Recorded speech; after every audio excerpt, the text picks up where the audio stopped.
Disclaimer पढ़ने की जरूरत नहीं, बस तुम अपने कानों में हेडफोन लगा लो। अगर तुम्हारी कुटाई हुई तो हम जिम्मेदार नहीं होंगे। शुक्रिया। हुई।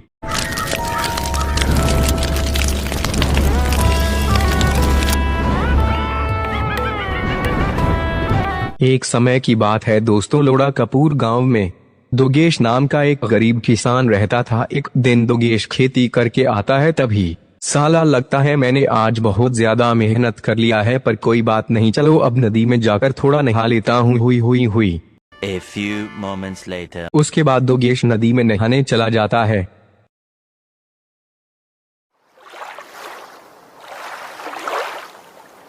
नहाने के बाद लोकेश जब नदी से बाहर आता है, तभी वह देखता है, अरे चादर मोड़, मेरा एक टांग नीला कैसे हो गया। देखकर तो लग रहा है जहर है, अगर ज्यादा देर रुकूंगा तो यहीं पे मेरी माचोर हो जाएगी। आप क्या करूं? एक काम करता हूँ, श्मशान घाट में एक तांत्रिक बाबा के पास चला जाता हूँ, सिर्फ बाबा ही मेरी मदद कर सकते हैं। इसके बाद लोकेश श्मशान घाट जाने लगता है, पर योगेश को यह बात पता नहीं होता कि तांत्रिक बाबा बड़ा ही चादर मोड़ है। ऐसे ही चलते चलते योगेश श्मशान घाट पहुंच जाता है और बाबा से जाकर बोलता है, अरे बाबा मेरी मदद करो, मेरा एक टांग नीला हो गया है। यह सुनने के बाद बाबा मन ही मन में सोचने लगता है, साला बहुत दिन बाद एक कस्टमर आया है, अभी इसका चुटिया काट कर चाइना से मंगवाया हुआ लोहे का टांग भेज दूंगा। हुई। अरे दोगेश बेटा परेशान मत हो, मैं अभी हाथ घुमाकर देखता हूँ तेरे टांग पर क्या हुआ है। लंबा भाषण, ट्रेनिंग, मेंटरिंग, मीनिंग स्वाहा। अरे भाई चोर, तुझे तो सांप ने काटा है, तेरा तो टांग काटना पड़ेगा, जहर तो फैल रहा है, जल्दी से काट देता हूँ, नहीं तो तू मर जाएगा। हुई। अरे बाबा ऐसा मत बोलो, कोई और उपाय नहीं है क्या? अबे उपाय के छोड़े, अगर मैंने जल्दी तेरी टांग नहीं काटी तू ना अभी मर जाएगा, अगर और टाइम लगाएगा तो तेरे सट्टे भी काटने पड़ेंगे। पर बाबा अगर आप मेरी टांग काट देंगे तो मैं चलूंगा कैसे और काम कैसे करूंगा? उसकी उपाय है मेरे पास, मैं तुझे लोहे की टांग लगा दूंगा। इसके लिए तुझे मुझे 50,000 रुपए देने पड़ेंगे। यह देख ले भोंसड़ी के, अगर जिंदा रहना चाहता है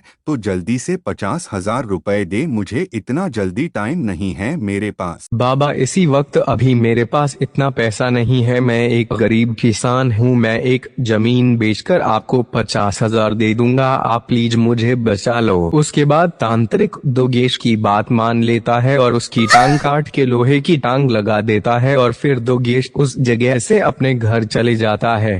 तभी तांत्रिक मन ही मन में सोचने लगता है, चलो इस गुस्सार पप्पू को तानसेन कर दिया। हुई। The next day.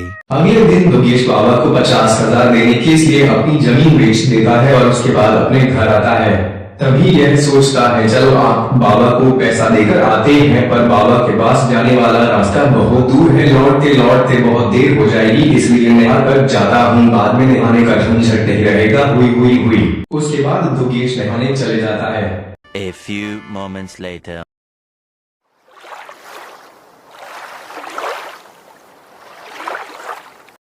नहाने के बाद दोगेश देखता है उसका दूसरा टांग भी नीला हो गया है। तभी वह बोलता है, इसकी माँ का हौसला, बहन चोर, फिर से मेरा टांग नीला पड़ गया है, अब मैं क्या करूँ? बाबा के पास फिर चले जाता हूँ, बाबा ही सिर्फ मुझे बचा सकते हैं।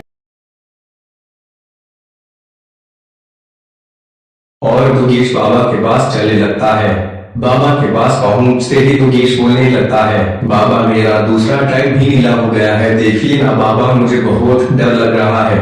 दोगेश की बात सुनकर तांत्रिक उसका टांग देखकर बोलता है, अरे बहन चमक, तेरे दूसरे टांग में भी जहर फैलने लगा है, यह टांग भी काटना पड़ेगा, नहीं तो तू मर जाएगा। पर बाबा और एक टांग काट लूंगा तो मैं चलूंगा कैसे और काम कैसे करूंगा?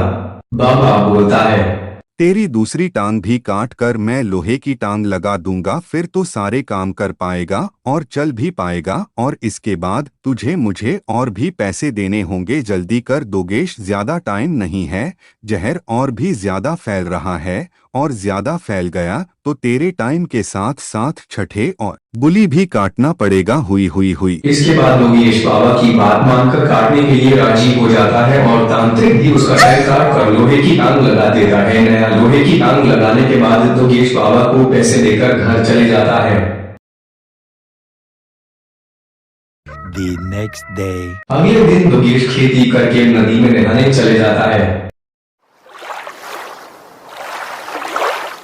नहाने के बाद योगेश के दोनों टांगे नीले हो जाते हैं। तभी गुस्सा होकर योगेश बोलता है, हद है बहन चमोद, साला लोहे की तंग में भी जहर फैल रहा है। अभी उस चमत मेरी के तांत्रिक के पास जाकर उसको बताता हूँ। उसके बाद राजेश तांत्रिक के पास जाने लगता है।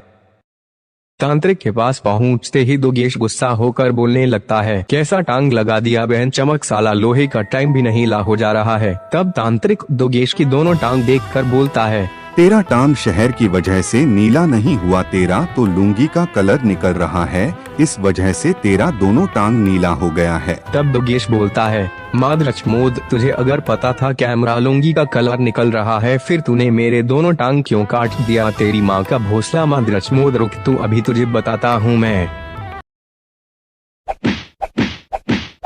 तो दोस्तों, इस कहानी से हमें सीखने को मिलता है, चाहे जिंदगी में आपके जितना चाहे लामरे लगे हुए हो, कभी भी तांत्रिक और काला जादू करने वाला चादर मोड़ के पास नहीं जाना चाहिए। यह लोग हमेशा आपकी चुनरियां काटने लगते हैं। और एक बात, अगर आप हमारे चैनल पर पहली बार आए हो तो फटाक से सब्सक्राइब ठोको और लाइक तो कर ही देना, और अपने दोस्तों के साथ यह वीडियो शेयर भी कर दो। थैंक यू दोस्तों, लास्ट तक वीडियो देखने के लिए। हुई